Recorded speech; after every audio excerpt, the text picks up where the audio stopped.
sekali, hiduplah yang berarti. Kebetulan aku juga ikut salah satu organisasi eksternal kampus, yaitu IMM UGM. Oh, IMM itu apa nih? Oke. Halo semuanya, perkenalkan nama aku Fauzi Arvin Febriarina, tapi cukup panggil aku dengan Zizi aja. Oke, Zizi gitu ya. Ini aku manggilnya Zizi aja gitu ya, Boleh. biar kita lebih akrab gitu kan ya. Iya. Oke, nah Zizi ini kuliah di mana? Terus mungkin angkatan berapa? Sama mungkin bisa nih dijelasin prodinya juga tuh prodi apa gitu. Oke. Jadi aku dari prodi Bahasa Inggris, angkatan tahun 2020 di Sekolah Vokasi UGM. Oke, angkatan 20 nih ya, berarti Iya. sekarang semester 5. Semester 5, udah mau mendekati akhir ya ini. Bismillah ya. Bismillah, udah mau skripsian pusing-pusing gitu ya, oke. Nah Zizi ini tuh asalnya dari mana sih? Aku asalnya dari Ponorogo, Jawa Timur. Kamu tahu nggak ya Iya, Ponorogo itu mana? tahu, Reok kan? Betul Iya. banget. Oke Zizi, ini kan Zizi sekarang semester 5 nih, tapi kan baru akhir-akhir ini ya, muncul di Jogja kan dari Ponorogo nih, berarti kemarin di Ponorogo dong. Iya, pas masih dan- online.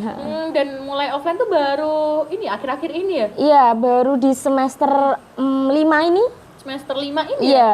Wah ini bener-bener fase maba lagi ya. Bener untuk banget. Zizi. Karena apa ya, karena kan dari awalnya berkecimpung dengan laptop, zoom, akhirnya bisa tatapan muka langsung dengan teman-teman. Nah gimana nih rasanya bisa kuliah offline Zizi?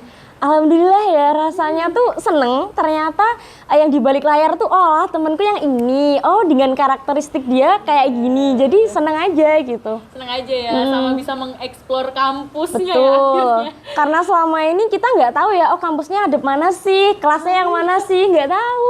Dan banget kamar mandinya yang Nah, mana sih? bener. Apalagi kalau misal sekarang nih udah ada maba kan ya, Iya. udah ada dua Iya, 2 angkatan di bawah. Itu kan misal nih, jadi kan barusan masuk kampus gitu kan. Mbak, kamar mandi di mana? Oh ya, ayo deh bareng. Bareng aja ya, kita nyarinya sama-sama, soalnya sama-sama nggak tahu. Oke. Nah, ini itu tadi salah satu pengalaman seru ya udah kuliah offline. Nah, selain itu nih mungkin juga kemarin sempat daftar organisasi secara online yang akhirnya sekarang offline juga kan ya pastinya. Nah, itu mungkin bisa dijelaskan nih organisasi apa aja yang mungkin udah dijalani Zizi selama kemarin online dan akhirnya sekarang udah mulai offline nih ke teman-teman podcast juga. Oke. Jadi kebetulan aku ikut beberapa organisasi dan juga event ya, nggak cuma perkuliahan aja. Iya. Alhamdulillahnya nggak cuma kupu-kupu. Alhamdulillahnya. Alhamdulillahnya apa? Kura-kura. Kura-kura.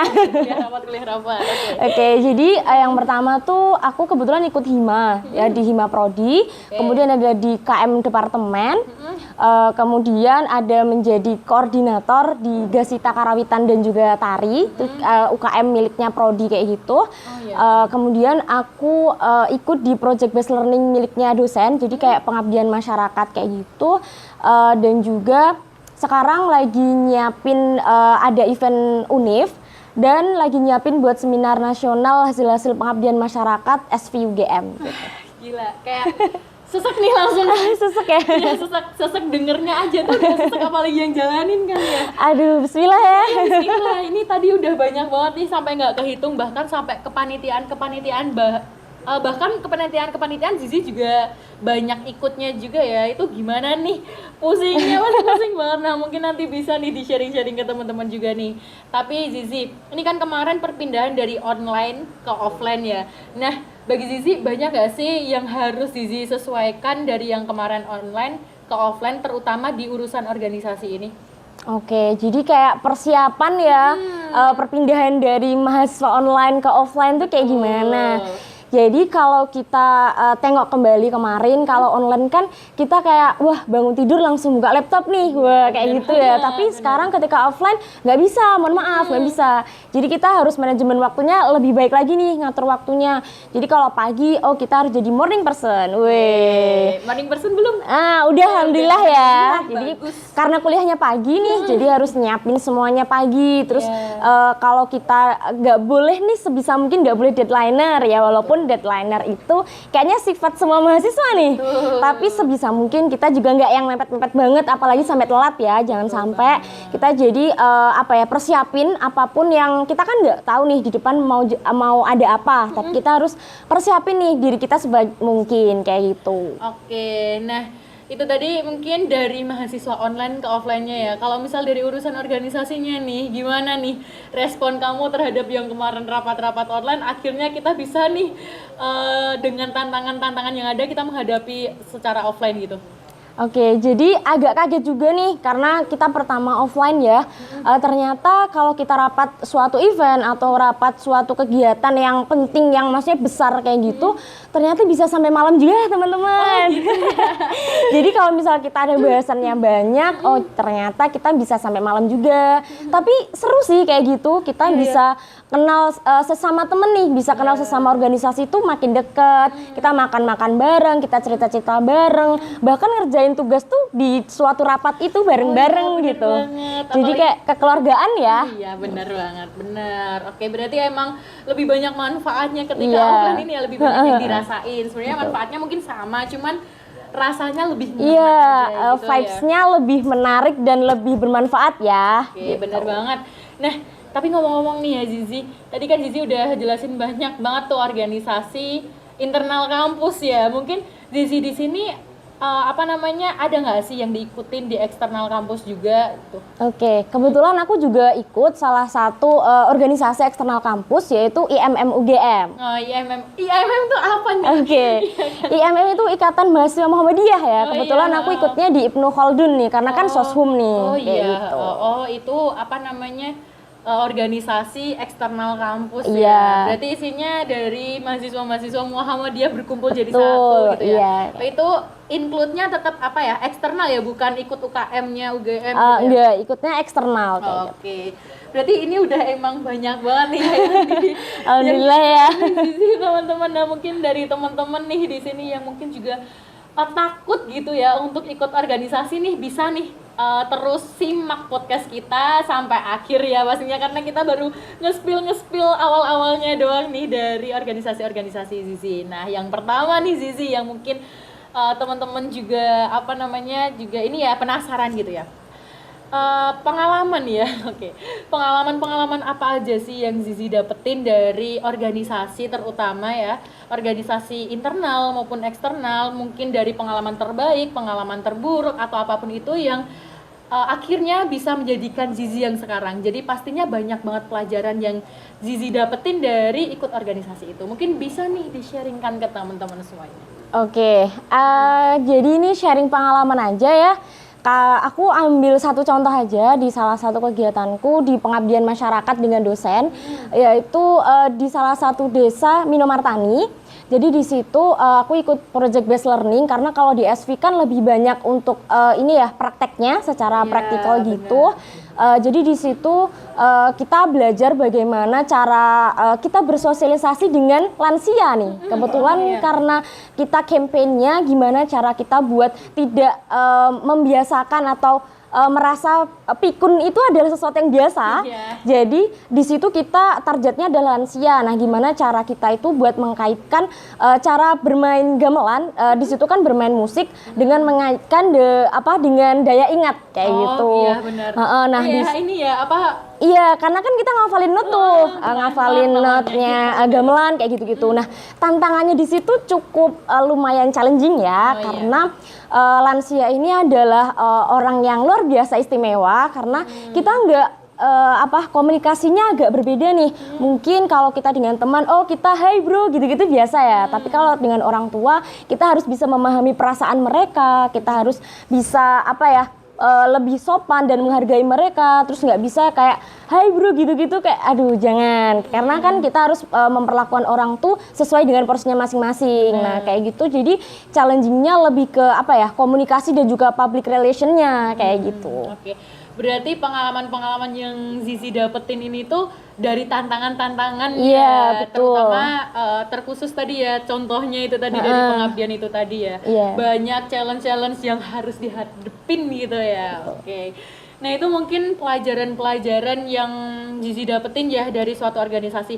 Nah, karena tadi kita udah kok pelajaran? Ya pelajaran juga ya, Iya, pengalaman dan pelajaran. pengalaman. Nah, mungkin di sini bisa ditarik nih manfaat dari organisasi itu sebenarnya apa sih menurut Zizi, karena Zizi juga udah banyak banget juga kan ya mengikuti organisasi, mungkin juga bisa di-share. Oke, jadi kalau manfaat untuk ikut organisasi itu sebenarnya banyak banget ya. Mungkin teman-teman juga udah beberapa tahu. Jadi kalau kita ikut organisasi itu tentu saja kita akan banyak mendapatkan pengalaman baru, ilmu-ilmu baru dari orang-orang baru juga. Jadi mungkin orang-orang dengan latar belakang yang berbeda tuh punya ciri khas dan juga cerita-cerita yang berbeda. Jadi kita bisa ngambil pelajaran nih dari mereka. Kemudian kalau di organisasi kita tentunya akan melatih public speaking ya, gimana cara kita ngomong dengan orang, gimana kita komunikasi dengan publik dan lain sebagainya. Terus kita juga bisa kenalan sama orang yang lebih banyak nih, mungkin dari orang-orang yang sebelumnya latar belakangnya beda dengan kita, kita bisa ambil pengalaman dari mereka, kayak gitu-gitu sih Kak. Lebih ke kita belajar sosialisasi dengan lebih baik, public relation dan ya networking kayak gitu. Oke, berarti banyak banget nih ya Zizi manfaat dari organisasi itu. Tadi public speakingnya terlatih, dari orang yang mungkin malu-malu akhirnya jadi percaya diri dengan dirinya. Terus habis itu tadi networking dengan relationship hubungan-hubungan dengan orang-orang gitu ya, banyak yang dikenal gitu ya. Nah itu teman-teman, itu mungkin bisa nih juga dijadikan motivasi buat teman-teman ya yang tadinya takut mau berorganisasi dan bisa terpancing untuk ikut organisasi dan menjadi mahasiswa kura-kura gitu ya. Nah tapi nih walaupun jadi mahasiswa kura-kura tentunya tuh kita nggak boleh nih harus meninggalkan kuliahnya juga. Betul, kan? akademik nomor 1 ya. Betul, di sini kan kita tuh ngampus itu tuh untuk akademiknya ya, bukan utamanya organisasi, walaupun itu sangat penting juga. Nah tadi Zizi udah nyinggung-nyinggung nih tentang manajemennya gitu kan. Nah untuk manajemen waktu atau yang bisa lebih tepatnya tuh diibaratkan dengan manajemen pikiran ya lebih tepatnya. Itu menurut Zizi gimana sih Zizi ngatur itu semua, apalagi sekarang kan Zizi udah masuk semester 5 dan Zizi masih megang banyak banget event, megang banyak banget organisasi gitu. Nah mungkin Zizi bisa sharing juga nih bagaimana caranya Zizi untuk memanajemen itu semua ke teman-teman podcast juga. Oke, jadi cara aku buat manajemen waktu tuh mungkin beberapa dari teman juga udah pada tahu ya, teknik Pomodoro. Jadi kadang tuh teknik itu cocok buat aku, tapi kadang juga enggak gitu. Jadi kalau teknik Pomodoro itu kan kayak 25 menit kita belajar, bener-bener kita fokus ngerjain tugas, bener-bener kita fokus nggak ke distract apapun. Kemudian 25 menit selanjutnya kita relax, kita istirahat kayak gitu. Entah kita makan cemilan atau ngobrol sama orang kayak gitu. Tapi di suatu waktu tertentu kayak gitu kadang juga nggak cocok buat aku karena kegiatan-kegiatan lain kayak gitu. Nah mungkin kalau dari aku utamain dulu akademik nih teman-teman, karena akademik kan emang yang paling penting karena kita kuliah ya. Jadi sebisa mungkin kalau misal kita mau tahu nih ada kegiatan atau acara lain, sebisa mungkin tugas itu harus selesai dulu, atau kalau enggak berapa persen kita harus udah nguasain itu. Nah setelah itu boleh tuh kita bisa leluasa untuk kerjain kegiatan lain di luar kampus, entah itu organisasi, entah itu event dan lain sebagainya kayak gitu. Ya berarti ini ya Zizi manajemennya Zizi di sini tuh membentuk skala prioritas di mana akademik itu emang harus didahulukan terlebih dahulu gitu ya. Nah itu teman-teman, itu tips manajemen pikiran, manajemen waktu dari Zizi yang banyak banget nih organisasinya. Mungkin bisa nih kalau misal itu emang cocok buat teman-teman kan bisa juga dilakukan. Bisa jadi referensi ya. Betul, bisa jadi referensi. Jangan lupa untuk daftar pustakanya. Enggak ya beda. Beda ya. Oke. Nah itu nih teman-teman. Nah mungkin yang aku juga kepo nih, Zizi ini katanya dapat beasiswa juga ya. Itu kayak yang speechless banget. Alhamdulillah. Udah organisasi, akademiknya tertata, dapat beasiswa lagi. Nah, mungkin bisa diceritain nih, Zizi itu dapat beasiswa dari mana? Oke, alhamdulillah ya. Jadi kemarin ketika aku semester 3, aku dapat beasiswa unggulan Kemendikbudristek tahun 2021 gitu. Mantep banget. Semester 3? Iya, waktu semester bisa dapat beasiswa dari semester 3. Maksudnya kayak kan biasanya beasiswa tuh apalagi dari Kemendikbud gitu kan, setauku tuh dari semester 1 kayak gitu, harus dari semester 1 sampai lulus kayak gitu. Itu kok bisa dari semester 3 atau gimana tuh? Iya, kebetulan kalau beasiswa unggulan itu dari maba semester 1 sampai maksimal semester 3. Jadi kebetulan itu kesempatan terakhir aku gitu. Dan alhamdulillah. Alhamdulillahnya ya. Iya, itu pasti senang banget kan sih. Udah bisa dapet beasiswa dan di kesempatan terakhir Iya, gitu ya. bener. Nah, berarti itu beasiswa unggulan ya, dan Iya. kayaknya tahun ini juga ini ya baru buka pendaftaran juga ya beasiswa unggulan Iya, itu. betul. Jadi kemarin udah buka di Oktober pertengahan ya. Aku lupa tanggalnya, tapi terakhirnya itu pendaftaran sampai tanggal 25 besok gitu. Oh, iya, Jadi buat sampai temen-temen kalau misalkan tertarik atau pengen dapat beasiswa unggulan juga, jangan lewatkan kesempatan ini karena tinggal berapa hari lagi nih. Iya benar banget.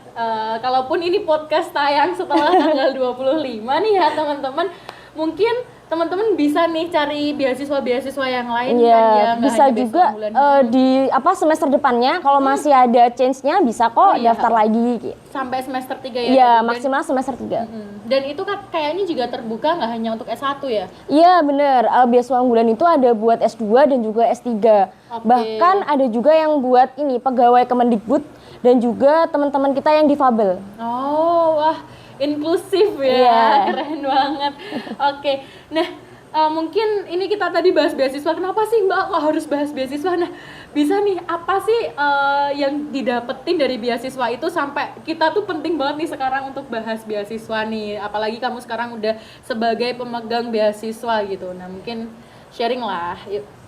Oke, jadi mungkin aku sama teman-teman di sini sama ya, kita pengen kuliah dengan biaya sendiri, pengen kuliah dengan sebisa mungkin nggak memberatkan orang tua. Jadi salah satu caranya itu adalah dengan mencari beasiswa nih, kayak gitu. Jadi waktu semester awal aku juga berusaha nih gimana biar caranya bisa dapat beasiswa. Entah itu aku ikut kegiatan yang bisa menghasilkan sertifikat kah atau lomba-lomba kayak gitu. Karena menurut aku kalau kita udah kuliah nggak mikirin biaya kayak gitu tuh bisa bikin kita lebih fokus nih teman-teman. Jadi kita nggak perlu mikirin orang tua, oh kok orang tua lagi susah ya buat biayain kuliah kita kayak gitu. Nah kita tuh bisa meringankan beban mereka dan juga sekaligus fokus sama studi kita kayak gitu teman-teman. Itu manfaat kita dapat beasiswa. Oke, selain ini ya berarti selain kita bisa membantu orang tua, itu bisa membantu diri kita sendiri ya untuk fokus kuliah, bisa cepat lulus, dan yang paling penting dapat uang saku ya. Aduh jangan bilang-bilang dong itunya. Gak apa-apa, biar mereka tertarik gitu. Betul. Ya oke.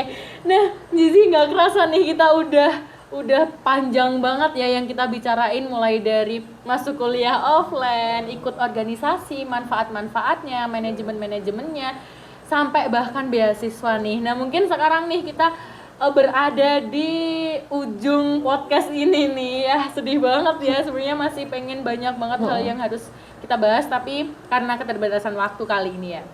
Nah mungkin untuk kata-kata motivasinya nih dari Zizi untuk teman-teman semuanya biar bisa tertib organisasi, tertib kuliah, pokoknya tertib segalanya. Nah mungkin kata-kata motivasi dari Zizi bisa disampaikan. Oke, kalau kata-kata mutiara, kata-kata ini bingung ya apa, tapi mungkin teman-teman udah sering dengar. Hidup cuma sekali, hiduplah yang berarti. Maka buat teman-teman, karena hidup kita itu cuma sekali, jadi janganlah kita tuh membiarkan hidup kita lempeng-lempeng aja, gitu-gitu aja gitu. Apalagi sekarang, mumpung masih muda nih, mumpung masih ada semangat untuk mengerjakan berbagai hal, jangan sampai kita melepaskan chance itu, jangan sampai kita ngebiarin kesempatan itu gitu aja gitu. Jadi ambil semua kesempatan itu, manfaatkan semua potensi yang ada di diri teman-teman, karena aku yakin teman-teman punya potensi masing-masing nih. Mungkin aku dengan potensiku seperti ini, tapi teman-teman punya potensi yang jauh lebih baik atau jauh lebih banyak. Nah itu gali terus dan manfaatkan itu. Kemudian jangan kendor buat belajar, jangan lelah buat belajar, karena belajar nggak cuma di sekolah, nggak cuma di kampus, dimanapun dengan orang-orang baru, dengan tempat-tempat baru itu kita juga belajar. Jadi jangan bosen, jangan lelah buat terus belajar dan semangat terus teman-teman. Wah, gila keren banget, speechless banget sih dengan kata-kata Mutiara. Katanya nggak bisa bingung kata-kata Mutiara, tapi itu tadi kata-kata Mutiara yang menohok aku juga sebenarnya, dan semoga teman-teman juga di sini sedikit apa ya kena gitu ya, karena emang itulah yang sebenarnya kita harus lakukan. Hidup Sebenarnya ini cuman- juga kayak cambukan buat aku sendiri ya. Iya, Jadi kita sama-sama belajar, iya, sama-sama bener juga. ini. Kita kan di sini aku ngomong nggak karena aku lebih baik dari Mbak, dari teman-teman nggak, tapi kita sharing sama-sama, kita belajar bareng-bareng gitu. Oke, bener banget. Di sini kita harus belajar bareng-bareng, dan sekali lagi hidup cuman sekali, maka buat itu berarti. Keren Ya, banget, oke. betul. Keren banget nih. Nah, itu aja teman-teman podcast kita kali ini, gimana? Seru kan? Nah, untuk teman-teman ditunggu ya podcast-podcast selanjutnya, dan sampai jumpa lagi dengan Raras Oktaviana Dewi pastinya. Bye-bye. Wassalamualaikum warahmatullahi wabarakatuh.